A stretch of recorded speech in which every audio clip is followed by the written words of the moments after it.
Bienvenue à tous pour une nouvelle exploration. On plonge aujourd'hui dans un sujet qui a toujours fasciné l'humanité. Les portes entre les mondes. Oui, ces moments fugaces où le voile entre notre réalité et d'autres dimensions semble s'amincir. Vous êtes prêts à explorer avec nous les mystères de l'invisible? Absolument. Et pour nous accompagner dans cette aventure, on va s'appuyer sur l'article captivant de Ciel Cristallin. Avant de commencer, je vous invite à visiter son site cielcristallin.com pour en savoir plus sur ses travaux. Excellente idée. Ciel Cristallin aborde ce concept d'une manière vraiment originale.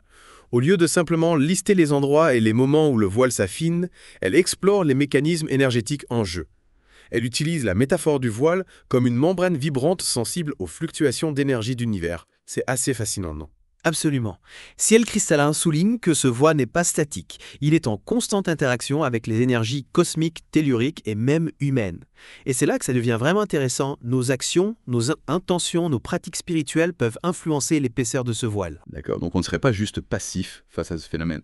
On pourrait en quelque sorte ouvrir ses portes nous-mêmes. Mais concrètement, comment est-ce que ça fonctionne? Ciel Cristallin propose des pistes fascinantes. Elle explique que certaines pratiques comme la méditation, les rituels ou la visualisation peuvent amplifier notre énergie et créer une résonance avec les autres dimensions. C'est comme si par notre intention et notre concentration, on pouvait créer une ouverture dans le tissu de la réalité. C'est incroyable. Mais si on peut ouvrir ces portes, est-ce qu'on peut aussi les fermer? Et qu'est-ce qui se passe si on ne le fait pas correctement? Est-ce qu'il y a des risques? C'est une question essentielle, et Ciel Cristallin ne l'esquive pas. Elle souligne l'importance de se protéger énergétiquement avant toute exploration de ces dimensions subtiles. Imaginez un instant que ce voile agit comme un filtre nous protégeant des influences extérieures. Si on l'ouvre sans discernement, on peut s'exposer à des énergies indésirables. Ah, et ça fait un peu froid dans le dos. Alors, quelles sont les précautions à prendre? Comment s'assurer qu'on ne se met pas en danger? Est-ce qu'il faut des connaissances particulières, des années d'initiation pour explorer ces portes en toute sécurité? Pas nécessairement. Ciel Cristallin insiste sur le fait que chacun possède une capacité innée à interagir avec ces dimensions. L'important, c'est d'aborder ces explorations avec respect, prudence et discernement. Elle propose des techniques simples et accessibles à tous pour se protéger, comme la visualisation d'un bouclier de lumière ou l'utilisation de certains cristaux. Des cristaux, intéressant. On parle souvent de leurs propriétés énergétiques, mais comment est-ce qu'ils peuvent nous aider concrètement dans ce contexte? Ciel Cristallin explique que certains cristaux, comme la tourmaline noire, agissent comme des éponges énergétiques. Ils absorbent les énergies négatives et nous protègent des influences indésirables. On peut les porter sur soi, les placer dans son environnement ou les utiliser lors de méditation. Donc on aurait en quelque sorte un kit de protection à portée de main. Mais au-delà de la protection, comment fait-on concrètement pour ressentir ces portes entre les mondes? Y a-t-il des signes, des indices qui peuvent nous indiquer qu'on est en présence d'une de ces ouvertures? Ciel Cristallin mentionne plusieurs indicateurs. Par exemple, on peut ressentir une baisse de température, une sensation de picotement sur la peau, un changement dans l'atmosphère. Parfois, c'est plus subtil, une intuition forte, une synchronicité inhabituelle, un rêve prémonitoire. Attendez, vous dites qu'un rêve pourrait être un signe. C'est fascinant. Est-ce que Ciel Cristallin donne des exemples concrets de ce type de message qu'on pourrait recevoir? Absolument. Elle décrit le cas d'une personne qui a rêvé d'un lieu précis inconnu avec une intensité troublante. Quelques jours plus tard, cette personne s'est retrouvée par hasard à cet endroit exact, ressentant une énergie particulière, une connexion inexplicable. Incroyable. On dirait un scénario de film. Mais est-ce que tout le monde peut vivre ce genre d'expérience? Ou faut-il avoir des prédispositions particulières, une sensibilité accrue à l'invisible? Ciel Cristallin est convaincue que cette capacité est latente en chacun de nous. Elle l'a constaté à travers son travail avec de nombreuses personnes venues de tous horizons. Certaines personnes sont naturellement plus sensibles que d'autres, mais elle affirme que chacun peut développer cette perception subtile avec un peu de pratique et d'ouverture d'esprit. C'est encourageant. Donc même si on n'a jamais eu d'expérience paranormale, on peut quand même s'ouvrir à ces dimensions. Mais du coup, si on n'a pas de don particulier, comment est-ce qu'on peut activer cette sensibilité? Ciel Cristallin propose différentes pistes, la méditation bien sûr, mais aussi la contemplation de la nature, l'écoute de sa voix intérieure, l'attention aux synchronicités. Il s'agit de cultiver une présence attentive au monde, qui nous entoure, de s'ouvrir aux signes et aux messages subtils que l'univers nous envoie. D'accord, donc l'idée c'est d'apprendre à écouter, avec tout nos sens, à être plus réceptif aux énergies subtiles qui nous entourent. Mais justement, parlons un peu plus de ces énergies. Ciel Cristallin mentionne des moments et des lieux où le voile est naturellement plus fin. Est-ce qu'elle explique pourquoi? Oui, absolument. Elle évoque notamment les cycles naturels comme les solstices et les équinoxes, qui marquent des points d'inflexion dans le cycle solaire et créent des fluctuations énergétiques importantes. Elle mentionne aussi les cycles lunaires, la pleine lune étant traditionnellement associée à une amplification des phénomènes psychiques. Ah oui, la pleine lune, cette source de mystère et de fascination. J'ai souvent entendu dire qu'elle pouvait influencer les émotions, les comportements.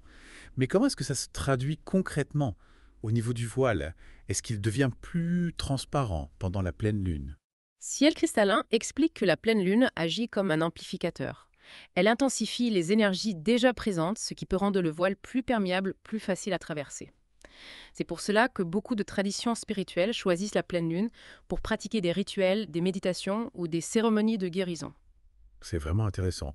Donc si on veut explorer ces portes entre les mondes, il vaut mieux choisir une nuit de pleine lune. Pas forcément. Ciel cristallin précise que chaque moment a sa propre énergie, sa propre vibration. La pleine lune peut être un moment puissant, mais elle peut aussi être déstabilisante pour certaines personnes.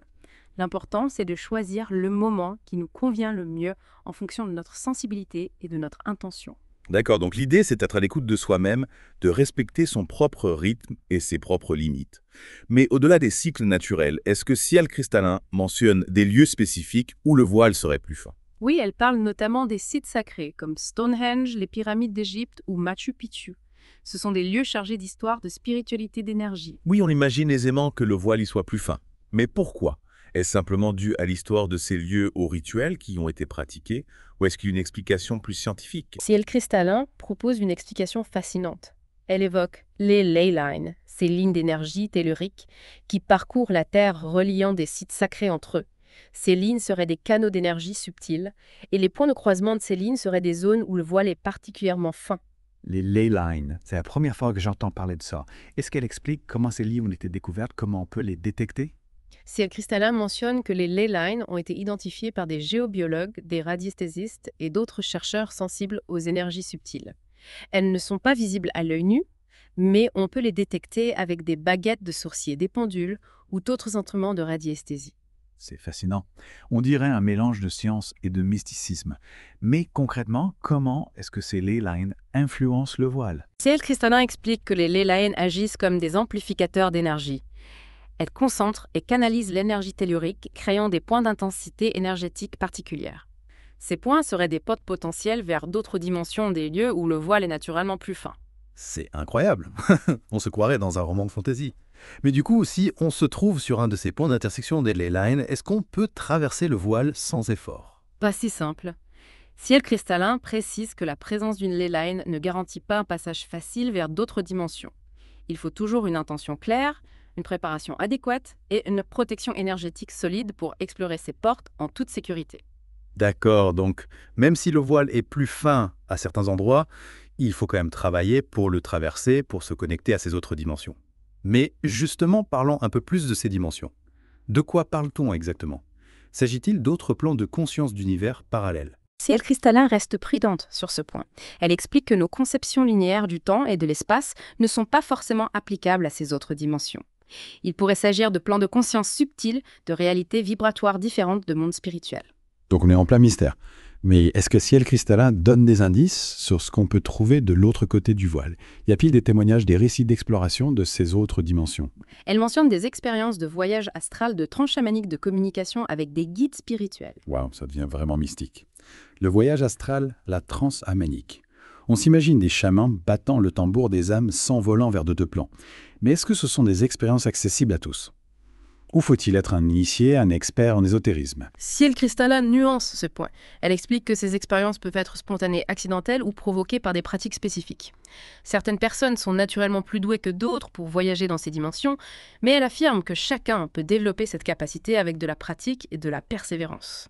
C'est fascinant. Donc on pourrait potentiellement tous explorer ces autres dimensions, communiquer avec des guides spirituels, vivre des expériences extraordinaires. Mais du coup, si on n'a pas de don particulier, comment est-ce qu'on peut s'initier à ces pratiques? Ciel cristallin recommande de commencer par des pratiques simples et accessibles à tous comme la méditation, la visualisation, l'écriture intuitive.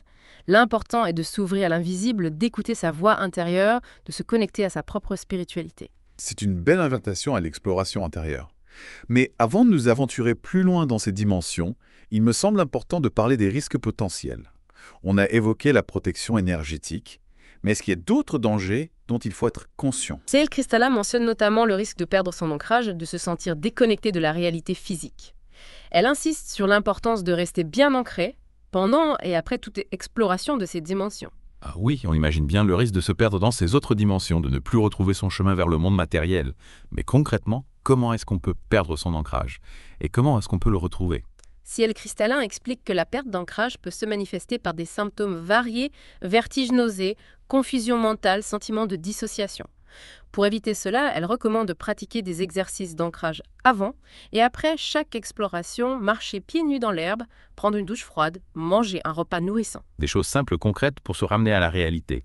Mais est-ce que la perte d'ancrage est le seul risque? Ciel Cristallin mentionne également le risque de rencontrer des entités négatives, des énergies indésirables.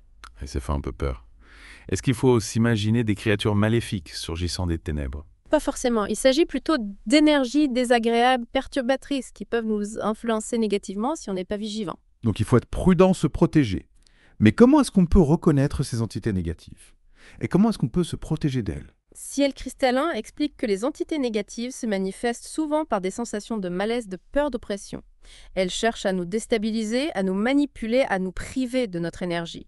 Pour se protéger, elle recommande de renforcer sa protection énergétique, de visualiser un bouclier de lumière, de réciter des prières ou des mantras de protection. D'accord, donc il faut être vigilant, se protéger, mais ne pas tomber dans la paranoïa non plus. Y a-t-il d'autres risques à prendre en compte?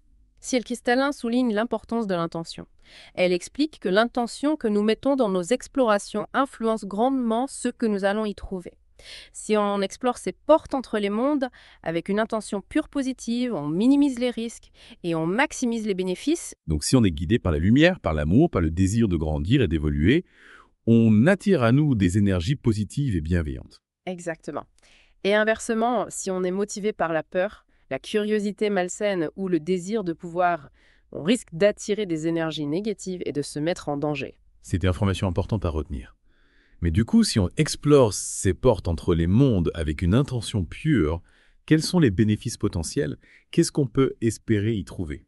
Ciel Cristallin évoque de nombreux bénéfices: guérison spirituelle, développement de l'intuition, connexion à ses guides spirituels, découverte de sa mission de vie, accès à une sagesse ancestrale. Waouh, c'est vraiment incroyable. Ouais. On a l'impression qu'en explorant ces portes entre les mondes, on peut accéder à des trésors insoupçonnés. Exactement. Ces voyages dans l'invisible peuvent nous transformer profondément, nous ouvrir à de nouvelles perspectives, nous aider à trouver notre place dans l'univers et à donner un sens à notre existence. C'est une perspective passionnante. On a déjà hâte de poursuivre cette exploration.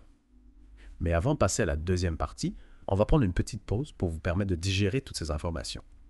N'hésitez pas à partager vos impressions dans les commentaires et on se retrouve tout de suite pour découvrir comment se préparer concrètement à traverser ces portes entre les mondes. Reprenons notre exploration des portes entre les mondes. Ces moments uniques où la frontière entre notre réalité et d'autres dimensions s'affine. On a vu que certains lieux comme les sites sacrés ou les forêts anciennes sont naturellement propices à ce phénomène. Mais comment peut-on concrètement se préparer à traverser ces portes ? Comment s'assurer de le faire en toute sécurité et avec une intention claire? Oui, c'est la question que je me pose aussi. On ne part pas à l'aventure dans l'invisible sans un minimum de préparation. L'article de Ciel Cristallin propose quelques pistes intéressantes, notamment l'importance de la protection énergétique. On en a un peu parlé tout à l'heure, mais j'aimerais bien qu'on approfondisse ce point. Concrètement, comment est-ce qu'on s'enfile une armure de lumière avant de s'aventurer dans ces dimensions subtiles? C'est une excellente question. La protection énergétique est essentielle pour toute exploration de l'invisible. Ciel Cristallin propose plusieurs techniques. Certaines très simples, d'autres plus avancées. Mais l'idée générale est de créer une barrière énergétique autour de soi. Un bouclier qui filtre les énergies négatives et ne laisse passer que la lumière. Et comment est-ce qu'on crée ce bouclier? Est-ce qu'il faut réciter des formules magiques, faire des danses rituelles? Pas forcément. Ciel Cristallin insiste sur le fait que la protection énergétique est avant tout une question d'intention et de visualisation. Imaginez une lumière blanche pure qui vous enveloppe, qui forme une bulle protectrice autour de vous. Concentrez-vous sur cette image, ressentez la force et la puissance de cette lumière. D'accord, donc la visualisation est un élément clé. Mais est-ce qu'on peut utiliser d'autres outils pour renforcer notre protection? Vous avez parlé de cristaux tout à l'heure. Oh oui, les cristaux peuvent être de précieux alliés pour la protection énergétique. Chaque cristal possède des propriétés vibratoires spécifiques. Certains sont réputés pour leur vertu de protection, de purification d'ancrage. Ah oui, c'est vrai, j'ai entendu parler de ça. Mais comment est-ce qu'on choisit le bon cristal et comment est-ce qu'on l'utilise? Ciel Cristallin recommande de choisir un cristal qui nous attire intuitivement, qui résonne avec notre énergie. On peut le porter sur soi, le placer dans son environnement, ou l'utiliser lors de méditation ou de rituels. Et comment est-ce que les cristaux agissent concrètement pour nous protéger? Est-ce qu'ils absorbent les énergies négatives? Est-ce qu'ils amplifient notre propre énergie? Ciel Cristallin explique que les cristaux agissent comme des antennes qui captent et transforment les énergies. Certains cristaux, comme la tourmaline noire, absorbent les énergies négatives et les transmutent en énergie positive. D'autres cristaux, comme le corps rose, amplifient notre propre énergie et renforcent notre aura.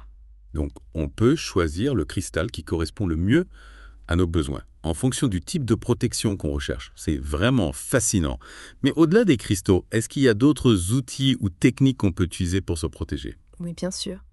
Ciel Cristallin mentionne également l'importance des prières, des mantras, des affirmations positives. Les mots ont un pouvoir vibratoire. Et réciter une prière, un mantra, une affirmation positive, c'est comme créer un champ de force énergétique autour de soi. Donc on visualise, on utilise des cristaux, on récite des prières. Un véritable arsenal de protection. Mais une fois qu'on est bien protégé, comment fait-on pour traverser ces portes entre les mondes? Y a-t-il des techniques spécifiques? Oui, absolument. Il existe différentes techniques pour explorer ces dimensions subtiles. Certaines sont plus douces, plus accessibles, comme la méditation, la contemplation de la nature, l'écriture intuitive. D'autres sont plus avancées, plus exigeantes, comme le voyage astral, la transe chamanique, la communication avec des guides spirituels. Waouh, ça donne envie de tout essayer. Mais par où est-ce qu'on commence? Quelle technique est la plus adaptée pour un débutant? Ciel Cristallin recommande de commencer par la méditation. C'est une pratique simple, accessible à tous, qui permet de calmer le mental, de se connecter à son intuition et de s'ouvrir à la perception des énergies subtiles. D'accord, donc la méditation, c'est la base. Une fois qu'on a un peu pratiqué la méditation, est-ce qu'on peut passer à des techniques plus avancées? Oui, progressivement. Mais il est important de respecter son propre rythme, de ne pas brûler les étapes. Et surtout, de ne jamais oublier l'importance de la protection énergétique et de l'intention claire. Vous avez raison, la sécurité avant tout. Mais j'avoue que le voyage astral me tente beaucoup. Est-ce que Ciel Cristallin donne des conseils pour pratiquer le voyage astral en toute sécurité? Oui, elle insiste sur l'importance d'être bien ancré avant de se lancer dans un voyage astral. Elle recommande de pratiquer des exercices d'ancrage avant et après chaque voyage, comme marcher pieds nus dans l'herbe, prendre une douche froide, ou manger un repas nourrissant. D'accord. Donc on s'ancre avant de décoller et on s'ancre à nouveau en atterrissant. C'est une image qui parle. Mais concrètement, comment est-ce qu'on sort de son corps physique lors d'un voyage astral? Ciel Cristallin explique que le voyage astral est un processus subtil, qui demande de la patience et de la persévérance. Il s'agit de détendre son corps physique, de calmer son mental, et de se concentrer sur son intention de voyager dans d'autres dimensions. Et une fois qu'on est sorti de son corps, où est-ce qu'on va? Qu'est-ce qu'on peut voir, entendre, ressentir? Les expériences de voyage astral sont très variées. Certains voyageurs astraux explorent des paysages magnifiques, rencontrent des êtres de lumière, accèdent à des informations précieuses. D'autres vivent des expériences plus difficiles, plus effrayantes, rencontrent des entités négatives, se perdent dans des dimensions obscures. Waouh! C'est vraiment un voyage dans l'inconnu. Mais est-ce qu'on peut contrôler sa destination lors d'un voyage astral? Est-ce qu'on peut choisir le lieu qu'on veut visiter, les êtres qu'on veut rencontrer? Ciel Cristallin explique que le voyage astral est un processus intuitif, qui ne se contrôle pas toujours facilement. Il est important de se laisser guider par son intuition, de faire confiance à son guide intérieur. D'accord, donc il faut lâcher prise, se laisser porter par le courant. Mais est-ce qu'on peut quand même se fixer une intention? Un objectif à atteindre dans un voyage astral? Oui, bien sûr. L'intention est toujours importante, quel que soit le type d'exploration qu'on entreprend. On peut se fixer une intention de guérison, de découverte, de connexion spirituelle. Et est-ce que Ciel Cristallin donne des exemples concrets d'intentions qu'on peut se fixer lors d'un voyage astral? Oui, elle mentionne par exemple l'intention de rencontrer son animal totem, de visiter un lieu sacré, de recevoir un message de ses guides spirituels. C'est vraiment passionnant. J'ai l'impression qu'on a effleuré la surface d'un monde immense, rempli de mystères et de possibilités. Mais avant de poursuivre notre exploration, je propose qu'on prenne une petite pause pour assimiler toutes ces informations. On se retrouve dans quelques instants pour parler des bénéfices et des risques, de l'exploration des portes entre les mondes. On reprend notre exploration des portes entre les mondes avec une question qui me trotte dans la tête depuis le début de notre discussion. Tous ces concepts, ces techniques, ces voyages astraux, ça semble vraiment extraordinaire. Mais est-ce que c'est réservé à une élite, à des personnes ayant des dons particuliers? Ou est-ce que tout le monde peut s'ouvrir à ces dimensions subtiles? C'est une question essentielle et je suis ravie que vous la posiez. Ciel cristallin insiste sur le fait que la capacité à percevoir et à interagir avec l'invisible est innée chez chaque être humain. C'est un potentiel qui est en nous, même si on n'en a pas conscience. Certains le développent naturellement, d'autres ont besoin de plus de pratique et d'apprentissage. D'accord, donc ce n'est pas une question de don, mais plutôt d'éveil, de prise de conscience. Mais du coup, comment fait-on pour réveiller ce potentiel, pour ouvrir notre perception à ces dimensions subtiles? Est-ce qu'il suffit de méditer, de visualiser, de porter des cristaux? Ces pratiques peuvent aider, bien sûr, mais le plus important est de cultiver une certaine attitude intérieure. Une attitude d'ouverture, de curiosité, d'écoute. Il s'agit d'être attentif aux signes, aux synchronicités, aux intuitions. D'apprendre à décoder le langage de l'univers. C'est une belle image, le langage de l'univers. Mais concrètement, comment est-ce qu'on apprend à le décoder? Est-ce qu'il y a un dictionnaire, un mode d'emploi? Il n'y a peu de recettes miracles, chaque personne a son propre cheminement. Mais Ciel cristallin propose quelques pistes. Par exemple, elle recommande de tenir un journal des synchronicités, de noter tous les événements, les rencontres, les rêves qui nous semblent significatifs. Avec le temps, on commence à percevoir des patterns, des messages qui se répètent. C'est intéressant ça. Un journal des synchronicités, je vais essayer, tiens. Mais au-delà de ces prises de notes, est-ce qu'il y a des pratiques spécifiques qu'on peut mettre en place pour affûter notre perception de l'invisible? Ciel cristallin met l'accent sur la contemplation de la nature. Elle nous invite à passer du temps dans la nature, à observer les arbres, les fleurs, les animaux, à écouter le chant des oiseaux, le murmure du vent, le bruit des vagues. La nature est un miroir de l'invisible. Elle nous permet de nous reconnecter à notre essence profonde. Oui, c'est vrai, on se sent souvent apaisé, ressourcé après une promenade en forêt, comme si on s'était reconnecté à quelque chose de plus grand que soi. Exactement. La nature est un puissant vecteur de connexion à l'invisible. Elle nous aide à calmer le mental, à ouvrir nos sens, à percevoir les énergies subtiles. Et la créativité, est-ce qu'elle peut aussi jouer un rôle dans cette exploration de l'invisible? Absolument.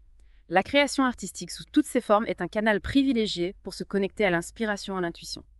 Lorsque nous créons, nous laissons parler notre inconscient et nous ouvrons une porte vers l'invisible. Donc que ce soit par la contemplation de la nature, la création artistique ou d'autres pratiques. Il s'agit avant tout de cultiver une attention particulière au monde qui nous entoure, d'apprendre à écouter avec tous nos sens, à percevoir les signes et les messages subtils. Tout à fait. Et surtout de ne pas avoir peur de l'invisible, de l'aborder avec respect, curiosité et un esprit ouvert. Une belle conclusion à notre exploration des portes entre les mondes. On a beaucoup appris sur le voile qui sépare notre réalité d'autres dimensions plus subtiles. Et on a découvert des pistes concrètes pour l'explorer en toute sécurité et avec une intention claire. Un grand merci à vous pour ces éclaircissements et à Ciel Cristallin pour son travail passionnant. N'hésitez pas à visiter son site cielcristallin.com pour approfondir ces sujets. On se retrouve très bientôt pour une nouvelle plongée dans les mystères de l'univers.